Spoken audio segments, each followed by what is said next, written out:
Thank y'all for tuning in to the NFL Players Second Acts podcast. I'm Peanut Tillman. This is my guy, Roman Harper. We got a good one for y'all today. I'm excited about our next guest. I mean, we should be excited. I mean, he's one of the fastest, most electrifying people to ever play in the NFL. Speed and I'm kills. It does, man. I mean, you can't buy it, and you just got to be blessed with it. Yes. And when you play against people like this, my coach would always say, fast guys like to do one thing, and that's run fast. And so, with that being said, he's a wise guy. He's super wise, huh? Wise beyond all ideas. Here we go. But first and foremost, I want to thank all of our listeners and your viewers, wherever you will always tune in. Give us that 5-star rating. Give us a review. Leave a couple comments. Make sure you hit that follow or subscribe button wherever you pick up your podcast with us. Apple Podcasts, iHeartRadio app. Peanut, introduce this great gentleman right here. This dude was an all-world running back at the University of Texas. He's a all-pro running back in the league, 12-year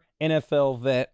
Ladies and gentlemen, could y'all please put y'all hands together for Mr. Jamaal Charles? Welcome to the podcast. Appreciate it. I would also like to say this, throw it out there, because I think this is a huge honor. He was elected into Texas Sports Hall of Fame. I don't know when that happened. Could you talk about that honor? Just because, I mean, it's a Texas. Texas is known as one of the greatest producing athletes. Yeah, one of the biggest. I think that's an amazing honor. Yeah, it was pretty sweet, man. At that moment, I didn't take it in. You know what I'm saying? At that moment when you get hit with an award, you just it's another award. Yeah. And you know what I'm saying? And you go to the event and you show up with your mom and some of your aunties and uncles that help you get there. But it's like, dang, I'm here. I wish I would have invited more people, right? You know what I'm saying? Because this ought to go back. I mean, when I'm talking about Texas Sports Hall of Fame, I'm going all the way back to when I was a little kid, uncles, peers that took care of me in middle school, all the way to middle school, all the way to high schools. Like my high school coach, like my track coach is like, dang, it's like those moments you think about at that time. You don't know how big. I didn't know how big it was until I got there, and it hit me. I'm like, dang, man.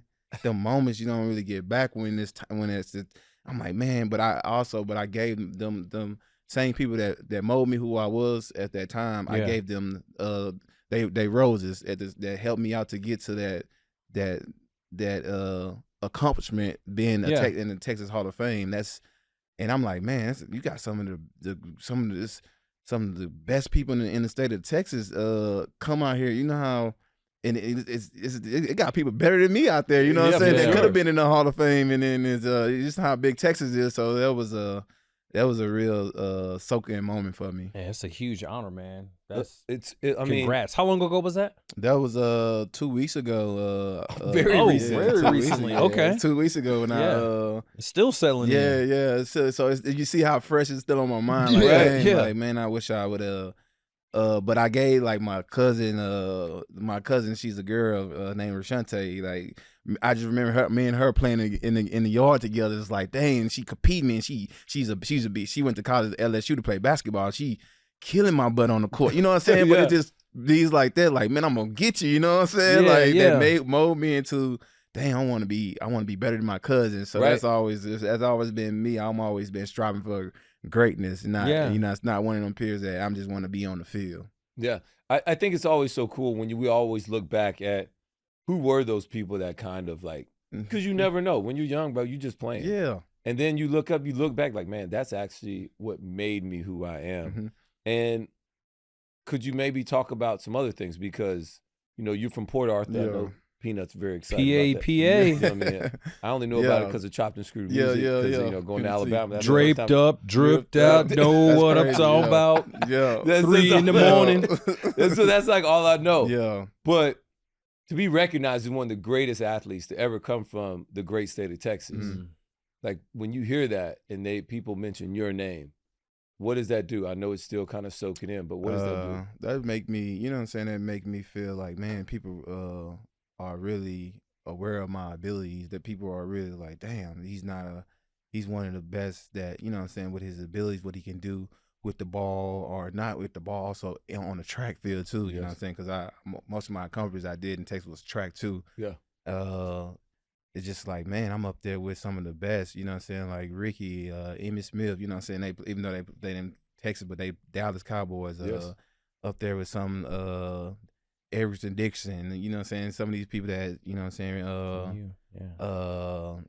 Earl Campbell, just some of those great athletes that went to in the state of Texas, just like, dang, man, like this is I feel like it doesn't really get better than you know what I'm saying? I know other states as well, but it's like I'm up there with some of the being recognized with some of the best that ever played the game before. Yeah. So I know when I retired, I stayed pretty closely connected with the Bears.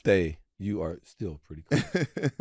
Okay. I just don't want to be past tense. Go ahead. Okay. I'm still connected closely with the Bears. Yeah, I apologize. Words matter.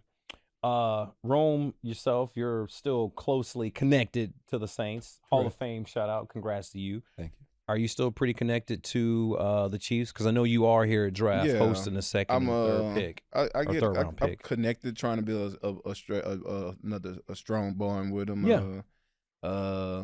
I just hope that we can get a better bond, though. You know what I'm saying? But definitely, I mean, I'm always since Chief gave me my first, you know what I'm saying, that chance to showcase my talent at the next level. I mean, I'm always thankful and always appreciate it, you know what I'm saying, when they do show me. So, you know what I'm saying, when they do invite me to stuff like this, because my guy Rome, he's the player development for the Chief, he reached out to me and asked me, do you want to announce a pick? I'm like, you know, man, I would love to, you know what I'm saying? You know what I'm saying? Like, you know what I'm saying? So stuff like that kind of like build back up with them, like, so it's like him reaching out to me, it's like, damn, they thinking about me, or they, you know what I'm saying? And so that's I wish it could be better, you know what I'm saying? I want, you know what I'm saying, all the stuff I accomplished there and all the stuff that I may come true with my abilities. I wish it was a bit more stronger though. Yeah. So when you were playing, Alex Smith was your quarterback. Yeah.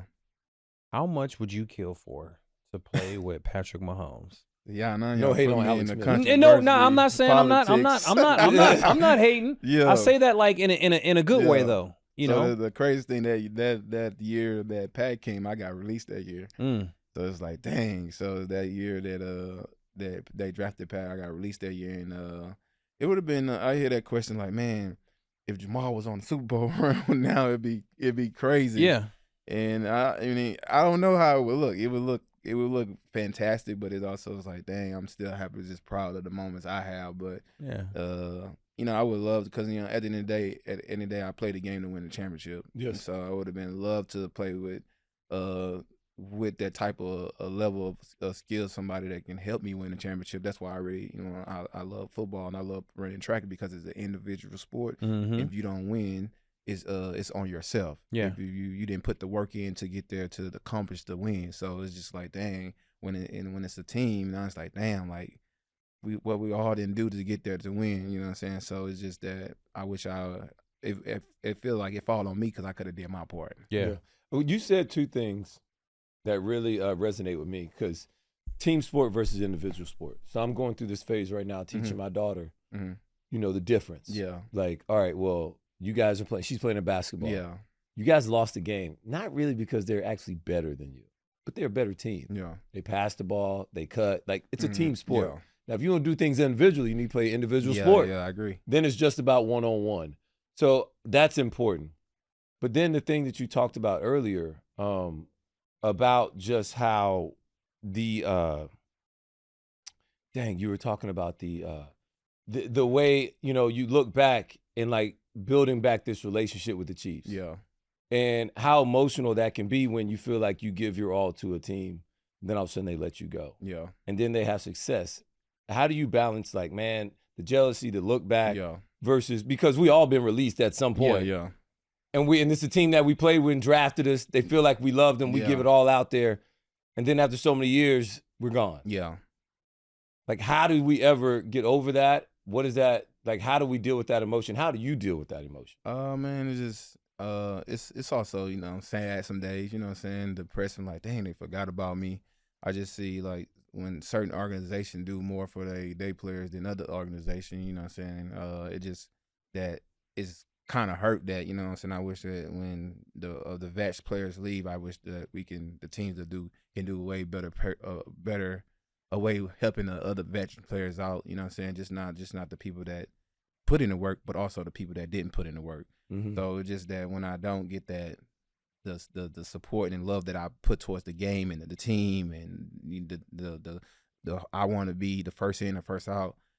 When I retire, I wish they would give that same energy that I gave the team back. Yeah. That's so true. Andy Reid, Mm-hmm. what was it like playing for him? Because he calls a totally different style of game than when you were there. Yeah. Like you guys ran the ball, screens, short, quick passes. Now the offense looks completely different. What was it like playing for a coach? It was like fun, Andy Reid? you know what I'm saying? It was fun. There's days when Coach Andy Reid called me in the office, hey, man, I made this play up for you. I'm like, okay. He walked me through the plays. I got a couple plays for you. So I was like, dang, every play, most of the plays, I was basically the quarterback, y'all. You know what I'm saying? I was playing, I was 90% of the team, you know what I'm saying? So it's like, I got to get the ball. So at that time, Coach Eric B. Enemy was the running back coach. He did not let me come out of practice. Or I had to get everywhere, make sure I get everywhere, make sure I get hurry up when I'm outside the game, get some water and get back in the game because this your play. We made this we ran this play for you at practice. So it's just like damn. And then like when I get hurt, it's like dang, like. You know what I'm saying? They count on me because nobody else ran that play. They made that play up for me. So it's now I had to get the other players ready. Hey, next man up. You know what I'm saying? Mm-hmm. So it's like it was good to, like Coach Andy Reid was like putting more control in my hand as a running back. You know what I'm saying? You don't really see that now. Yeah. You're getting a lot of control as a running back, getting screens out the backfield, jet sweeps, you know what I'm saying? Like I'm running jet sweeps, like I'm running like in practice. He running like raw receiver routes with me. Like I'm 90 yards. I was Alex Smith throwing passes to me. Like so, it's just like these things, and then also it comes to life on game day. Yeah. So it's like when Coach Reid draft a player, he don't draft a player that to sit him out for 2 or 3 years. He drafting a player like you gonna play. So when you draft you got to get ready to play. You got to be ready because your moment gonna come. Yeah. And he gonna get you the ball. And you gotta showcase that talent that, you know what I'm saying? I like that. Would you tell Xavier Worthy that? So I said I would tell Xavier, man, be ready, man. You know what I'm saying? Like take this serious. You gonna come in and you first round. You not just coming in just to be looking at Rice, looking at Marquise Brown. Yep, Marquise Brown. So you're not about to come in and look at them guys. You actually better be ready because Pat gonna throw you some balls in a game, and you probably be a first team. Yeah. With in preseason. So you better get the reps now. You better get your mind right because it's gonna be an exciting year for you to showcase to who you can be. You have had one hell of a career. And I think there's always a play or two that sticks out in a player's mind, like a signature play that kind of made them. I think mine was the Randy Moss play my rookie year. Yeah. I got one play in particular I think you guys played. Well, first of all, let me ask you this. What is your signature play? What would you say your signature play is? Just like what I want them to call. No. Like a signature play, like, yo, that's probably one of the greatest plays that I've ever had. Like that right there, that's the play that made me, or that's the play right there that let me know that I made it to the NFL, that I could play with these cats. It was probably the last game of the season against the Denver when I had rushed for the franchise record, 259 yards. God dang. You ran over safety too on the way. Yeah, so it was just like Brian Dawkins was out there. They had like DJ, I think the linebacker name, like they had DJ Williams. DJ Williams. They had Champ Bailey, like some dogs, like some legends out there. So it's like, if I can play with those guys, I can play against anybody. Just, what I'm saying, anybody to me is just normal to me. Yeah. If I can play with them guys, Brian Dawkins coming out, stumping on the ground.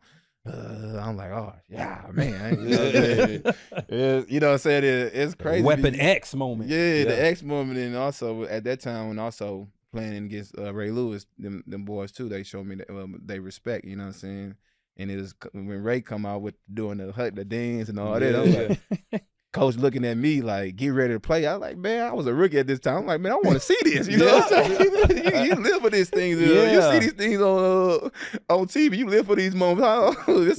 This real life right now. You know what I'm saying? I remember have you ever seen Ray Lewis when he had come out in Baltimore? We played Baltimore in Baltimore one time, but I don't think I was paying attention to it. So literally, I was on the sidelines. We were playing in Baltimore. Yeah. And one of our old vets, Pearson Prelude, was like, hey, Rome, you better turn around and watch this. And I'm like, look, and we see Ray coming out doing his thing. It is a whole thing. Like, it's a whole thing. You need to see. You need to see. You might not never see it. It's entertaining. It's entertaining. It is completely entertaining. I agree with you. My mind was just in the game. I was just focused, so I wasn't like. Well, you missed out on of it. Great. I just was. I probably missed out on something great. I probably did. I think my career play for you was when my guy Rome over here was trying to chase well, you could have just led off and said it was the longest run in his career. You could have just said that. Yeah. And I don't. Well, y'all, it was a home game, right? No, it was in New Orleans. We stunk that year, but it was a great run. I mean, it was great blocking. I don't even think anybody touched him. I think your angle just could have been a little bit better. You sound like one of my coaches, bro. I feel him nip my cleats. I did. I'm telling you, bro. So you remember it now? Yeah, I remember. Yeah, it was so funny because. Can you just explain the plays for the listeners, please? Yeah, it was a outside zone to the left, and you know what I'm saying, a great tackle by, I don't know, you might call it a hold by Brandon Allen. I see somebody arms going in. And all of a sudden I just say, hey, and I came off Brandon Albert tackling, and I saw the sideline. I just saw a white line. Nobody was out there. I saw Rome. I saw him coming. I just need to go. And when I feel like he laid out and leaned for my cleats, I was like, and I felt it. I was like, oh, he just snugged me. So I was like, yes. And after that, it was history after that. Dude, I slid like 3 yards out of bounds. I slid like all kinds of turf everywhere. I slid all the way out of bounds. But my question, what was you thinking after you made the dive? Or walk me through your thought process. Like, he breaks it out. What are you thinking right now? So gotta go. Before I was even breaking out, so I'm like going back. I'm like playing for the cutback. So somebody's supposed to make the running back cut back at some point in time. I'm always on the other side. Yeah. So I wasn't thinking to go that way right now. I'm like, somebody should stop this guy and make him come this way. And then team sport. So I was coming up, and then when I saw him just break, I was like, oh Lord. I got right. And then I went deep angle, like deep pylon. Like I got to go all the way down there to try and catch him. So I'm running. And then you can see my head lean back too, boy. I really had to open up, and I'm not faster than this guy. So I've just got to use the angle, and then I'm like, bro, you better dive. Dive. So I laid out, sweep my feet. I felt it, but I didn't get enough. Yeah, sweep them, because when you sweep somebody's feet, they stumble. Yeah, you got to click them. You got to clip. I was able to make it past that. And then I saw that, and I just slid out of bounds. And then what was you thinking when the 3 yards you slid out of bounds? What was you thinking? I was like, man, honestly, it's like, man, we suck on defense. Like, what happened? Because they was beating us, though. They was beating us like, what, 24-3? Yeah. It was a blowout. It was in the second quarter, second half. Yeah. That's crazy. We came back and won that game. Yeah, just running the ball. Just running the ball. Yeah, it wasn't even nothing crazy. It was like, we had bad cancer that year. They it was nothing impressive, dog. It was just running the ball. That's impressive. 10 pin in the box, and they was like, let Matt throw the ball. Yeah. It was like, it was, I mean, they won but yeah. I might have should have turned on that. We went with it sucked. That's what I thought. Sorry. I get that. I'm glad we got that out. Yeah. But you should feel better about yourself. I'm glad that he at least recognized. Like he said, I felt him clip. I felt it. So that makes me feel better. It didn't look like it in the video, though. Yeah, you don't really see it, but I felt it like I feel like like fingertips. You know what I'm saying, on the cleats. Got a piece of Jamaal Charles. I feel good about myself now. I'm good. See, all right, I'm better. Okay, I'm glad we talked about that. Actually, I'm glad you better, boss. I want to know. So you were retired, just kind of just rode off in the sunset. Mm-hmm. Is that who you are personally, or was that just a decision that you made? You talking about just like. Yeah, I mean, you life just like the career. Or, did you make a video or anything? I made a video. Me and Spice made a video when I retired. Yeah, we put it on YouTube, and it was just like me doing the peanut punch. I ended up clocking out, like hanging up my cleats. I kind of made like a little video. I think Jared Allen, he actually rode a horse into the sunset, literally. Yeah, yours was more metaphorically speaking. You rode off and you just kind of he retired. Like, I didn't even know. It was just basically like. I don't know, man. Just like my mind wasn't there. You know what I'm saying? I checked out. You know what I'm saying? So it's like my body, you know what I'm saying, wasn't the same. So it's like, man, like what I do next? And just went into basically a dark side, like, damn, what I do next? You know what I'm saying? Not knowing like nobody reaching out to like got me out to transition after life after football. So basically, it was just more like a solid. Figured it out on my own. Like, let me sit down and let me think. You know what I'm saying? So that was my ride out. Like, it's like, damn, like I want to do something. I was successful in the league. I was successful if I, you know what I'm saying, anything I put my mind to, I feel like I could be successful, but it was just basically just a ride out to like trying to figure it out. Yeah.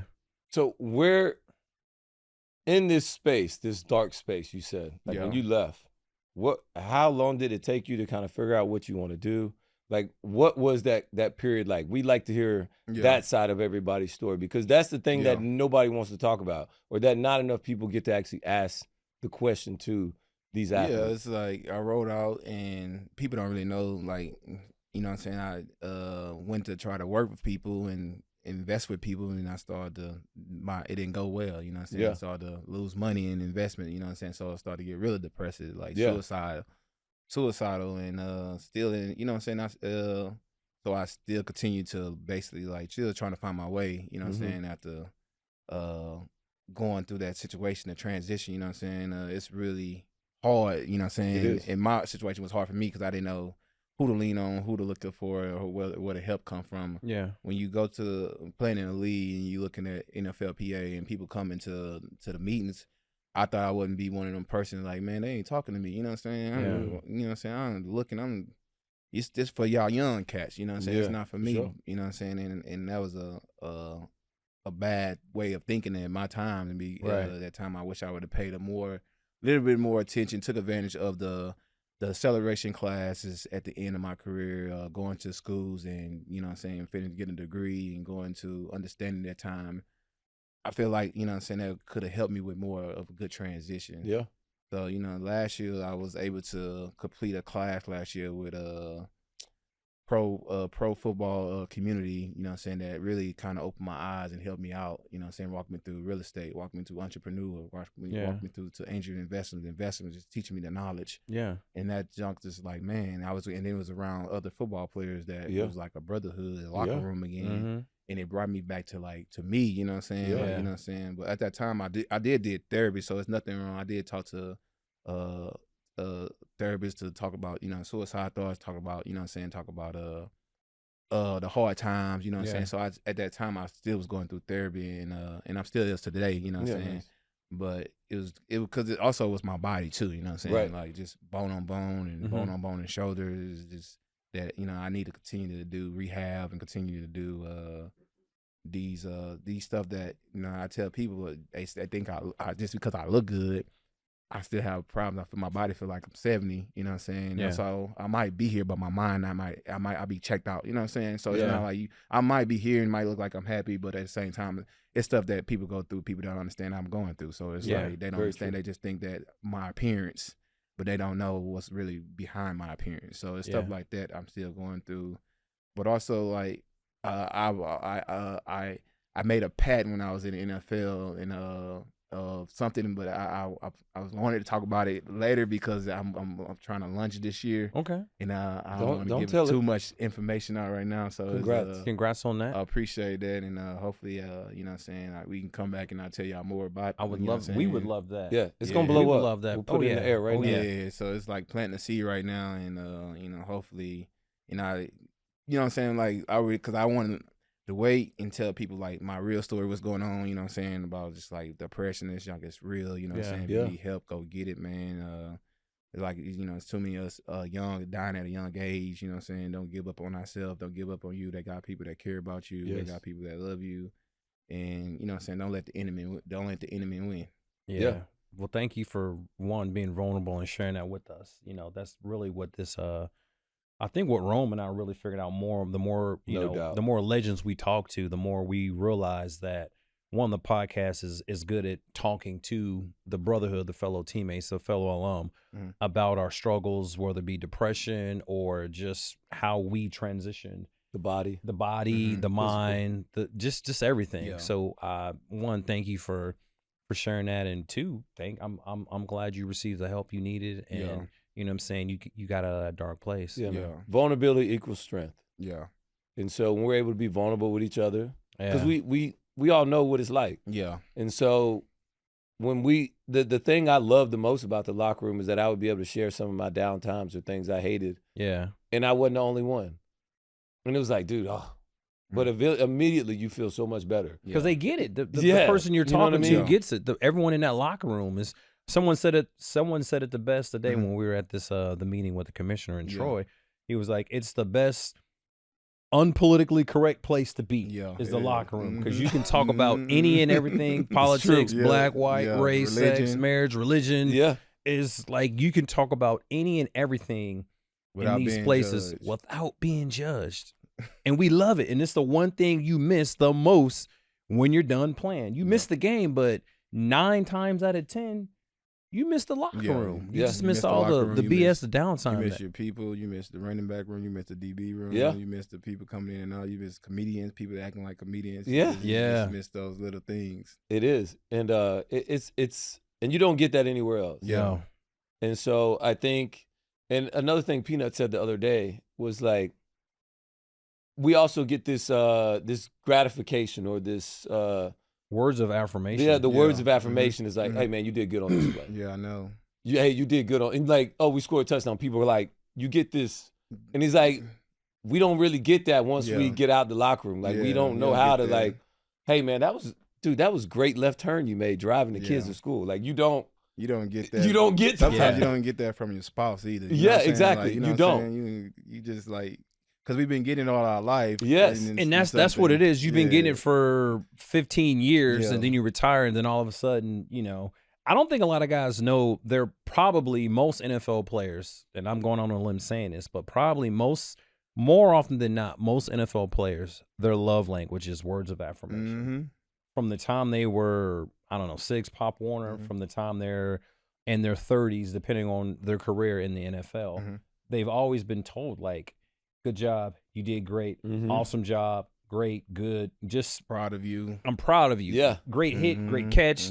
So on and so forth. And then when it stops, it's like like a big hit. Did I do good? Yeah. Can someone tell me I did a good job? Like, So that's something I think we all struggle with at times. I would like to know this. Kind of continue to push it forward. Are you still an ambassador to the Special Olympics? Yeah, I'm still an ambassador to the Special Olympics. Okay. Tell me how you got involved with that, everything on that side of it. Growing up, I had learning disability, and it was hard for me to pronounce words. It's times where, my brother tried to help me out at a young age. I just wasn't listening to my brother at the age. It just my mind was checked out. And then my auntie, like growing up, I get emotional about it because she used to help me so much. She got me through college. She helped me read the Bible at nighttime. Just the Bible is the most the Bible hard to read, and some of the words. So, no doubt, it's hard to interpret. King James version. Yes, I couldn't stand King James version. I still don't like it now to this day. So we used to sit down. NIV. We just sit down and just read it, and because I was starting to be more passionate to go to to go to college. That's the only way I pursue my dream to go to the NFL. So she helped me so much. As late night, she helped me with the SAT, like just sitting down, going to practice with going to give me help with the SAT, going to. And so it's like, man, I own this lady so much because she was like a mama. I ended up staying with her too. Yeah. Out of high school, 2 years out of high school. So it's like, man, so just those little things. And I used to go to a Special Olympics event when I was in it was times like, man, like I was in special education. I couldn't travel with the regular students. We had to go like basically you had to go separate from it's like damn. You know what I'm saying? Yeah. Like well, I can't go with them. Why what make them so special than me? You know what I'm saying? Right. So it's like I couldn't even feel like I was unwanted at really feel like I was unwanted as a little kid, you know what I'm saying? And it's so those times when I didn't go with my my friends, I felt more welcome with my special education people, my Special Olympics people, my the special need not special need, but just special education. I feel more welcome. We feel love. We feel we can talk to each other. And we used to do the Special Olympics event and go to the World Games, and I used to come back home with ribbons. I used to be like, Mom, look, you know what I'm saying? I won. Mm-hmm. And that's how I feel like, man, I can do something in sports, you know what I'm saying? Winning ribbons. And then that's how people started to welcome me, just not on my education level, but they started welcoming me on my athletic ability. You know what I'm saying? So that's how I feel. Things started to come together. And then how I got into the Special Olympics is like people like me, people stopped giving up on people like me and my classmate. And I look back like, dang, man, everybody putting the energy towards me. What about the other kids don't have the abilities? Unfortunate in me. So reason why I had gotten to be a Special Olympic ambassador, because I just felt so bad that people would not go back and get the people that's unwanted, that's unfortunate. And some of these things you can overcome is by, doing tutoring with these kids. Yeah. Giving back, you know what I'm saying? That's how my kids one of my kids have dyslexia, but you know what I'm saying, I have the resource to help our kids out. My mom didn't have that at the time, didn't have resources to help me to grow my knowledge and expand my wisdom. But over time, I gave that. I didn't want my kids to go through the same thing. Yeah. And now it's like, dang. But now it's like I'm so blessed to be a part of the Special Olympics. Man, they didn't. I was able to talk at the World Games in LA. They was able to go to Abu Dhabi and Dubai with them. Go to World Games this last year. We just went to Germany, and I was handing out medals to the Olympics to win the awards. It's just a blessing and small when you see, you know what I'm saying, people that like me, that grew up in this world that I grew in, that they love you, man. Yeah. They care about you. They the most happy people in the world. They don't care about race, they don't care about religion, they don't care about, it's just always smaller and just it's they love is overwhelming between like somebody else that I could say like, dang, these people don't just live life. Yeah. With peace and joy. Yeah. Man, that makes me kind of emotional just hearing that story. But it also makes me question, because not question, but I want to know more. Did the fact that you feeling unwelcomed or like not, because you had to go somewhere else, you felt unwelcomed, did that kind of resonate? Or maybe that was the same type of feeling you had when you walked away from football, or like with the Kansas City Chiefs, or like, you see what I'm saying? Like these things that happen to us early in life. Yeah. Like, we don't know it affects us as much when we're older, and all of a sudden we're like, well, what's wrong with me now when I'm 35? Yeah. And it's really something that happened to me when I was 10. Yeah, I feel like it's like the unwanted thing, like, dang, like you said, when I retire, it's like, dang, I feel like unwanted. Yeah. But, you know what I'm saying, that I wish that, I just see, like, I don't want to say it, but like how Dallas can go out there and get all their players to be on TV. No doubt they do. All that, like, I just like, man, like, wish that, you know what I'm saying, wish my team or the people that I play for can show love to put us on too, like they get put on. So it's just like, it's just, sometimes it's like, dang, I wish you know what I'm saying, we can do more, but it just feel like unwanted. So I have a heart. So I'm also on the Boys and Girls Club back home in Austin, Texas with me and my wife. And I give back to the community, man. You know what I'm saying? I just want kids to feel wanted. You know what I'm saying? Just like I do the Special Olympics. So I want the kids to feel wanted. And that's something I'm passionate about. I just don't want people to be left behind. And that's why that's where I go back to my my childhood. Just, I don't want people to be left behind. Yeah. I like that. I love that. I love that you're giving back. You're bringing people with you. Yeah. Influence is a big thing, and I've had a lot of people have a lot of influence on my life, and I've done good things, bad things, but these specific people have kind of reeled me back in to help me get to where I am today.